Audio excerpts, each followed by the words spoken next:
So you job. keep that job. But I filled out an application at this hypermart called Ocean. Okay. They had just built the biggest, it's big like Walmart, like Sam's or something, big. And I worked as a stock boy at night and overnight.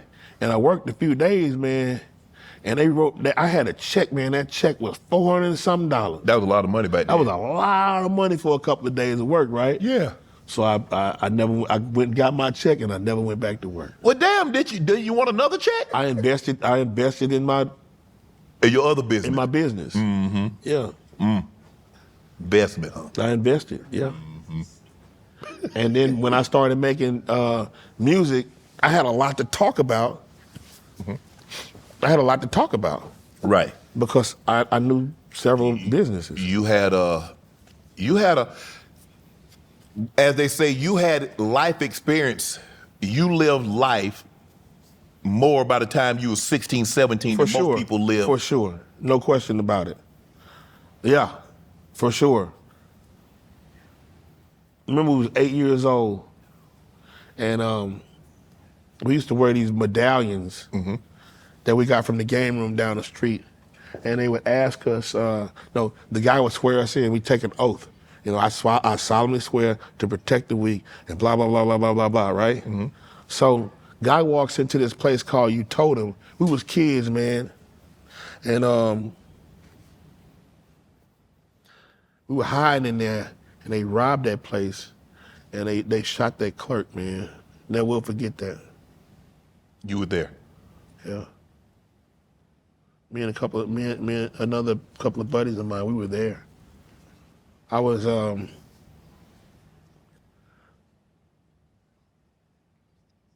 this lady had got shot in our apartment complex. And it's the first time that I ever seen like blood like that. And it was thick, like, I can't even describe how thick it was. But it was so thick, man. And that lady was dead. Her husband killed her. And that lady was dead.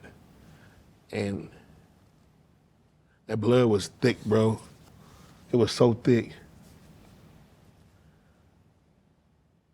Yeah, as a kid, man, I was traumatized, man, by just different stuff I seen over the years. You know, the first starting of my career, you know, every concert we had, somebody would get killed. You know, two girls in I don't know if that was San Diego or somewhere we was at. San Diego? Yep. So we was in San Diego, and we finished the concert and got ready to leave. There was two girls laying out on the side of a Volkswagen Bug, dead. I was like, all the shows, man, somebody got shot. Somebody got this, somebody got that. In every neighborhood that we lived in, somebody was, man, I remember we used to have parties in the house parties, man, and we would go in that house party, even go to the great skate. We would go in there to fight, man. And I always had a pistol on me. I always had a pistol. Your uncle stole from you, and your is it? I think it was in your book where you said your uncle stole from you and your grandfather shot at you. Yeah. Your uncle stole money. What did he steal from you? Some material that I have to use to go to work with.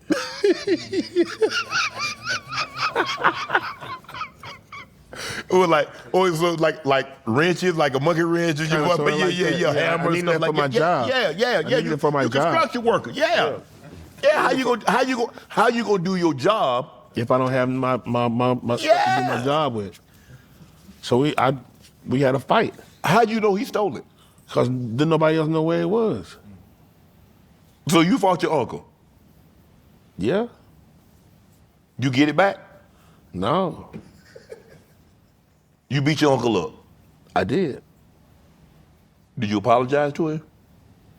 I do. You didn't at the time, but you do now. Yeah. Why your grandfather shoot at you? Cause you got that you got to keep him in there, man. You gotta keep him in there, cause you let him out, bruh. Yeah. That shit is bad. Right. So he shot at me, and I heard him. You sure right, bro. Yep. The tools that you needed to go to work with, did you ever use any of those tools? I did. Did you get hooked? I didn't get hooked. I didn't get addicted. But I used it before, yeah. Yeah. You have to make sure that the frame that you build, you gotta make sure it's okay. That's right. Yeah, you don't want the ceiling to fall in when you start walking on the roof, do you? You tried to rob a bank. So who tries to rob? So what was your thought process in that? What? You robbing the bank. I ain't never tried to rob no bank. You weren't successful?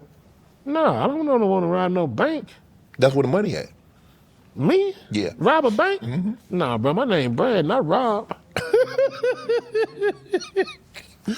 When did you say, you know what? Enough of all this other stuff that I got going on. I'm going to the rap game. Mm-mm. You didn't make it. It didn't happen like that. Nope. So how did you start rapping? How did I start rapping? Yeah. It was a cool ass pastime in junior high school and high school. Okay. Right? Rapping. You was only there for a year and a half in high school, so it wasn't that cool. It was cool. Okay. Because everybody went from one school to the next, so we all knew each other. So it kind of feel like I did graduate, you know. Kind of feel like I was still in school with everybody. Okay. To this day. Yeah. We still together. I feel like when I first started growing a passion in rapping, for rapping, you know, I was listening to everybody. And then when I heard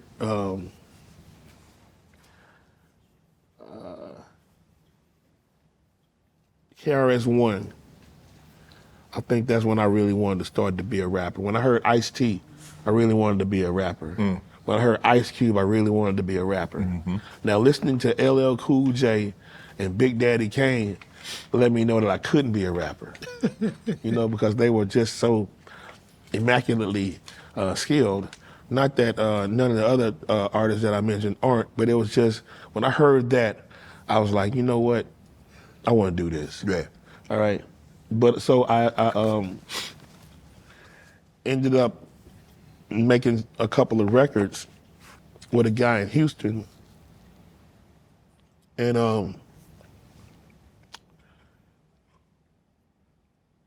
I made a song called Scarface.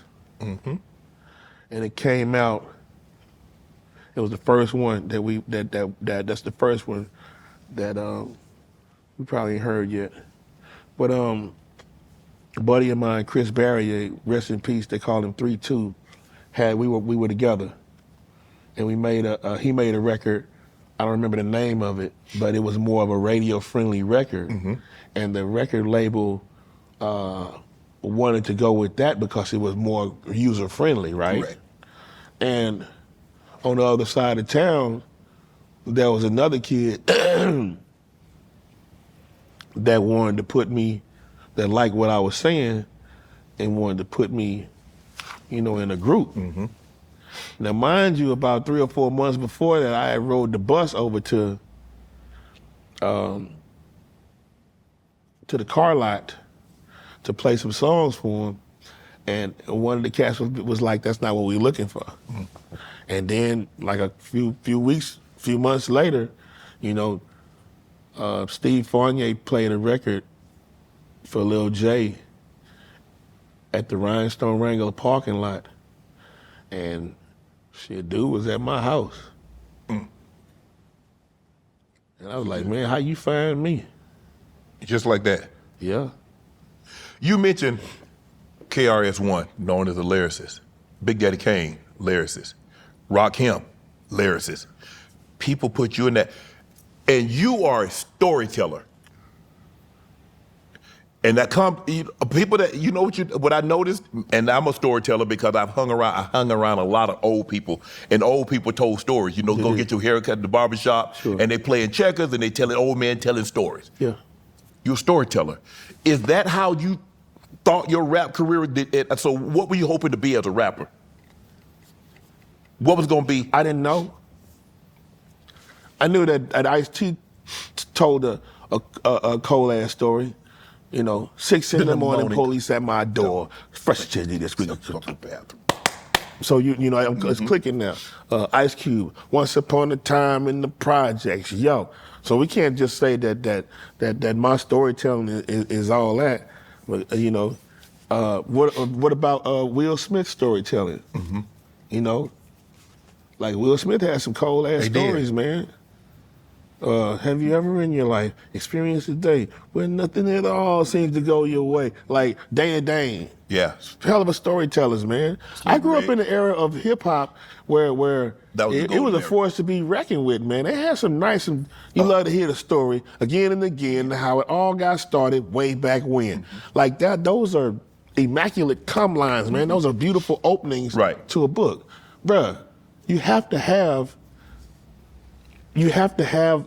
that in order to be a cold-blooded lyricist, storyteller, and they had that, and it just came through me too. Do we have that now? In some cases, yeah. You got some nice ass storytellers in rap right now.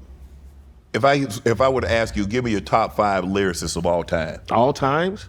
All time. Top 5. I don't have a top 5 like that. Some greats?